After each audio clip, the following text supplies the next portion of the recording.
ఓం నమో నారాయణాయ. నమో నమః. నమో నమః. గురువుగారు, మానవ జీవన విధానంలో అతి ముఖ్యమైనటువంటి సంసార బంధం అనేది ఏర్పడినప్పుడు బంధం ఎలా కొనసాగాలి, దీనికి సంబంధించి మన విపర్య వృత్తి యొక్క భ్రాంతి ఈ యొక్క సంసార బంధంపై ఏమైనా ప్రభావం చూపుతుందా అని అడిగాడు. శ్రావణభూతి. అందుకు గురువు చిరునవ్వు నవ్వి, శ్రావణభూతి, నీకు వచ్చేటటువంటి సందేహాలన్నీ కూడా మానవ జీవితానికి సంబంధించినటువంటి వాస్తవాల గురించి తెలియజేసినట్లుగా అడుగుతున్నావు. ఆయనలారా, తల్లులారా, సృష్టి ధర్మం, సృష్టి జ్ఞానం మన పురాతన హైందవ సనాతన ధర్మంలో వెలసినటువంటి జ్ఞానులు, గురువులు, బోధకులు, యోగులు వీరందరూ కూడా అనేక సూత్రాలను, అనేక ధర్మవాక్యాలను తెలియజేస్తున్నది ఎవరి కోసము అంటే సంసార బంధం కోసమే. కుటుంబ వ్యవస్థ భార్యాభర్తలతో ప్రారంభమవుతుంది. కాబట్టి బంధాన్ని కలిపేది ఒక పవిత్రమైనటువంటి కార్యక్రమం, సృష్టికి మూలం.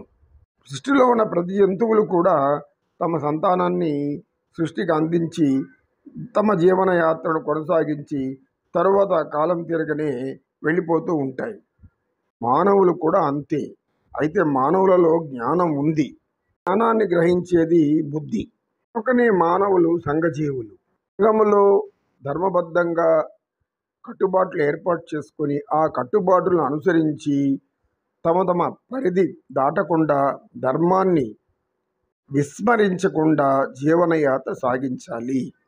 ఇది మన సనాతన ధర్మంలో ఉన్నటువంటి అతి ముఖ్యమైనటువంటి విషయం. వివాహ బంధం అనేటటువంటి బంధము ద్వారా అందరూ సంతోషంగా, ఆనందంగా కలిపి ఇద్దరిని ఏకం చేసేటటువంటి ఒక గొప్ప అద్భుతమైనటువంటి ధర్మ కార్యం. ఈ కార్యాన్ని సహజంగా అందరూ మానవులు లైంగిక ఆనందంగా స్వీకరిస్తారు.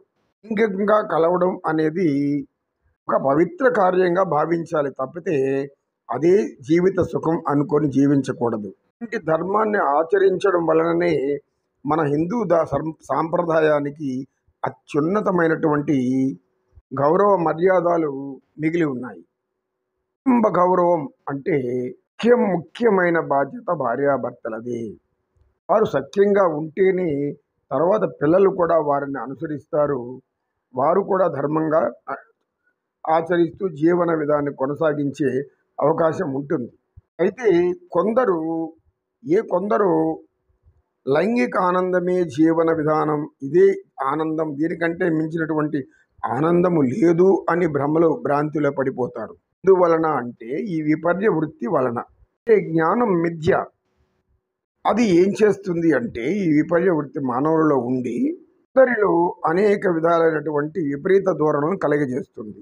దైవాన్ని, దైవ సందేశాన్ని, ధర్మాన్ని, ధర్మం యొక్క స్వభావాన్ని, ధర్మం యొక్క స్వరూపాన్ని, ధర్మం తప్పితే ఏం జరుగుతుందో తెలిసేటటువంటి జ్ఞానాన్ని మర్చిపోయి వివాహ బంధాన్ని అవహేళన చేస్తూ భార్యో లేదా భర్త ఎవరో కానీ పక్కదారులు పడితే కుటుంబ క్షేమము నిదానంగా పతనమవుతూ వస్తూ ఉంటుంది. అది సమాజానికి మంచిది కాదు. ఎందుకంటే వీరిని ఆదర్శంగా తీసుకొని ఇంకొందరు అలాంటి భ్రాంతిలో పడిపోయి లైంగికానందమే నిజమైనటువంటి ఆనందం భ్రమలో జీవిస్తూ ఉండడం, ఇది ఒక అజ్ఞానము.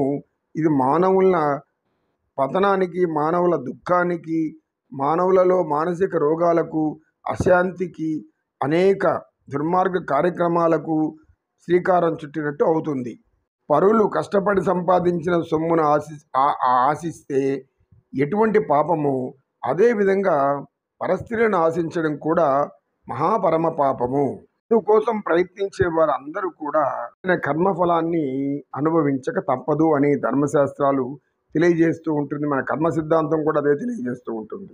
ఈ స్త్రీ పురుషులు ఇద్దరికి కూడా సమానంగా వర్తిస్తుంది. అసలు ఇలాంటి భావనలు ఎలా కలుగుతాయి? ఉదాహరణగా ఆహారం విషయం తీసుకుందాం. ఆహారము షడ్రుచోపేతం అని చెప్పబడింది. అంటే 6 రుచులతో మన యొక్క జిహ్వ చాపల్యము ఆనందిస్తుంది. అయితే ఇది కడుపుకు మాత్రం ఆ ఆనందం తెలియదు. దానికి జీర్ణం చేసి శక్తిని శరీరానికి ఇవ్వగలిగేంతవరకే ఈ యొక్క జీర్ణకోశ వ్యవస్థ యొక్క పని. అయితే ఈ నాలుక అనేది రుచులను తెలియజేస్తుంది. అందులో ముఖ్యంగా తీయదనం అంటే అందరికీ ఎంతో ఇష్టం. కనుక తీపితో అనేక పదార్థాలు చేసుకొని తినడం, పండగలు ఇటువంటి సమయాల్లో మనం పిండి వంటలు చేసుకొని మనము తింటూ అందరికీ పెడుతూ ఆనందిస్తూ ఉంటాం కూడా. మనల్ని ఈ రుచులు అనేవి భ్రాంతిలో పడేస్తాయి. రుచులు కోరుకుంటూ అలాంటి రుచుల పదార్థాన్ని తినడానికి అనేక విధాలుగా ప్రయత్నిస్తూ తయారు చేసుకొని తినడం అనేది కూడా మనం సర్వసాధారణంగా చూస్తూ ఉంటాం. అయితే ఈ రుచులు వేరు. పురుషుల మధ్య ఏర్పడిన సంసార బంధం ధర్మబద్ధంగా ఉండాలి తప్పితే స్త్రీ కానీ పురుషుడు కానీ తమ ధర్మపత్నిలో ఉన్నటువంటి సుఖాన్ని ఇంకెక్కడో ఉందో అని వెతుక్కుంటూ దానికి ధర్మ వ్యతిరేకమైన దారిలో వెళితే ఆ కర్మ అంత సులభంగా వదిలిపెట్టదు అని తెలియజేసేదే మన హిందూ ధర్మశాస్త్రం. అటువంటి నీతి లేని పని స్త్రీ చేసినా పురుషుడు చేసినా సమాజంలో వాళ్ళు హీనంగా చూడబడతారు.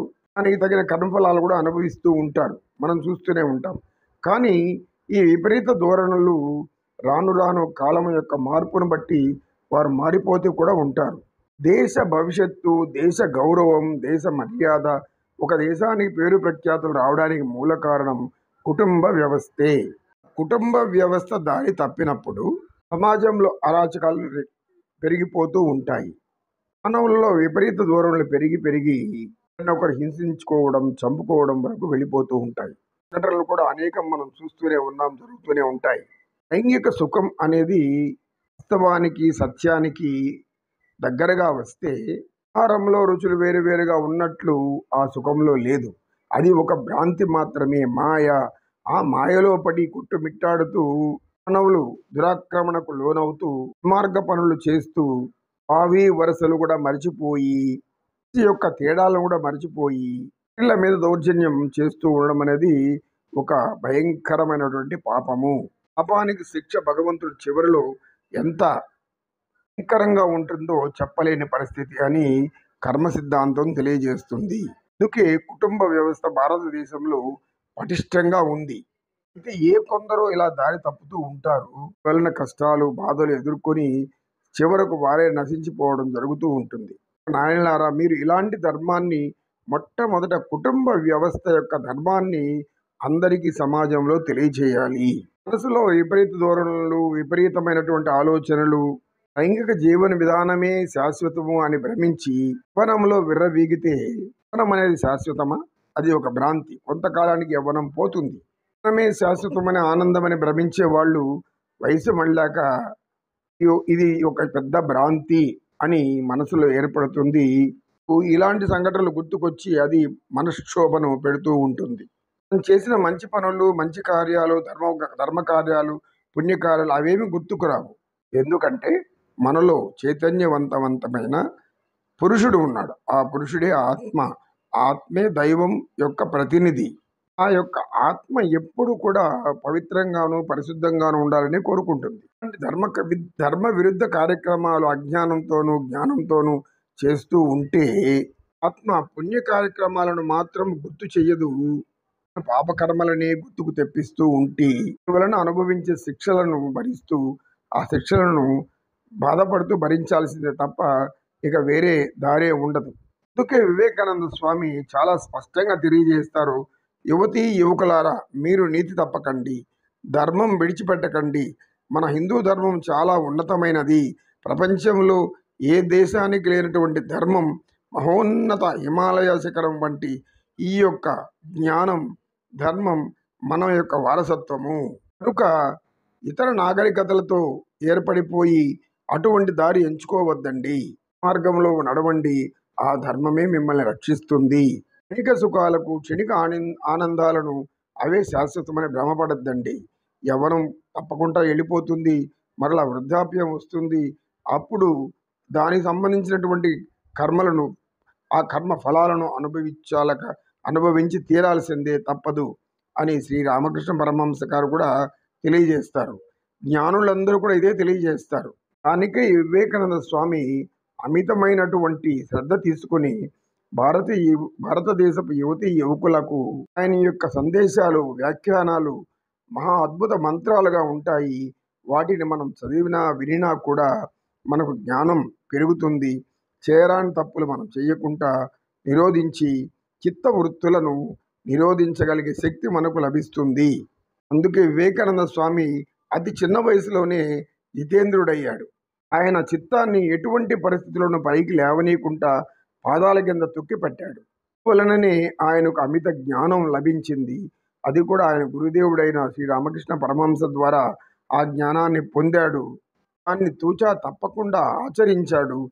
అందువలనే అతను ప్రపంచ ప్రఖ్యాతి గాంచాడు. మహత్తరమైన జ్ఞాన బ్రహ్మగా ఆయన అందరికీ కనబడ్డాడు. అన్ని దేశస్థులకు అందరికి కూడా ఆయన మీద మహాజ్ఞాని అనేటువంటి మనోభావాలు పెరిగిపోయేలా చేశాడు. మానవ సంబంధమైనటువంటి ఇట్లాంటి క్షణికమైన శాంతిలో జీవించే విధానాన్ని ఆయన చిన్న వయసులోనే దాటేశాడు. ఎందుకంటే ఆయన మహాయోగి. యోగ శాస్త్రాన్ని నమ్మి తన జీవితాన్ని యోగానికి అంకితం చేసినటువంటి ఒక దైవాంశ సంభూతుడు. ఆయన సిద్ధపురుషుడు, యోగి అని చెప్పడానికి ఏమాత్రం సందేహం లేదు. ప్రపంచమంతా కూడా అదే గుర్తించింది. అందుకే ప్రపంచ దేశాలు, అనేక దేశాలు ఆయన్ని పిలిపించుకొని భారతీయ హైందవ సనాతన ధర్మం యొక్క జ్ఞానాన్ని తెలుసుకునే విధంగా వారు ఆశించారు. వివేకానంద స్వామిచే ప్రభావితం పొందిన అందరూ కూడా జీవితాన్ని ధర్మ మార్గంలో నడిపించుకుంటూ ఆనందిస్తూ ఉన్నారు. కనుక తల్లులారా, నాయనలారా, మీ బాధ్యత ఎంత ఉందో గ్రహించండి. యువతకు ఈ సందేశాన్ని నిరంతరం బోధించండి. యువతీ యువకులను మార్చే విధంగా వారు చెడుదారిలో కానీ ఏదో ఒక మత్తుదారిలో కానీ ధర్మాన్ని వదిలి చరించడం అనేది చాలా అజ్ఞానమని, దానివల్ల అనేక కర్మలు అనుభవించాలని తెలియజేయండి అని సత్యనిష్ఠులు వారిని చెప్పి తర్వాత ఆ రోజుకి చర్చ చాలించారు. ఓం సర్వే జనా సుఖినో భవంతు, సర్వ సన్మంగళాని సంతు.